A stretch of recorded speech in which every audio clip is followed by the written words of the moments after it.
நிஜமாகவே நீங்க சந்தோஷமா இருக்கீங்களா? உங்க சந்தோஷம் உங்களுக்கு சொந்தமே இல்ல. பிறருடைய சந்தோஷத்த உங்க சந்தோஷமா நெனைக்கும்போது, பிறருடைய துன்பத்தையும் உங்க துன்பமா தான் நீங்க நெனைப்பீங்க. இந்த நிமிஷம் வரைக்கும் உங்க வாழ்க்கையில இந்த துன்பங்கள் தான் உங்களோட சந்தோஷத்த ஒட்டுமொத்தமா கெடுக்குது.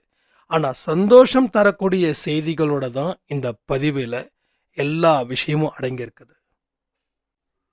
இந்த துன்பத்த தாங்குறவங்க ஜெயிப்பாங்க.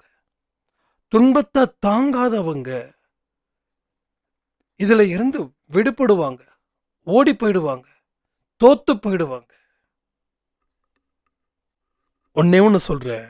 கடவுள் ஏன் உங்களுக்கு துன்பத்த குடுக்குறாருன்னா, உங்களையும், என்னையும் அவர் தெரிஞ்சு வச்சுக்கிட்டதால தான் இந்த துன்பத்த குடுக்குறாரு. அப்ப இந்த துன்பம் வந்துடுச்சேன்னு நெனச்சு ஓடுனா, அது முட்டாள்தனம். ஆனா இந்த துன்பம் வந்திருக்குது, இத ஒரு கை பார்க்கலாம் அப்படின்னு நெனைக்கிறது தான் இங்க அறிவாளித்தனம். உங்க போராட்டங்கள் எல்லாமே தோல்வியா தான மாறியிருக்கு. அதுக்கு காரணத்த தெரிஞ்சுக்க வேண்டாமா?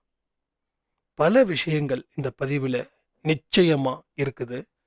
நீங்க கேட்கிற மனநிலை பொறுத்து உங்க துன்பம் குறையுமா, குறையாதா அப்படின்றத இந்த பதிவின் முடிவில உங்களுக்கே கடவுள் வழிகாட்டுவாரு.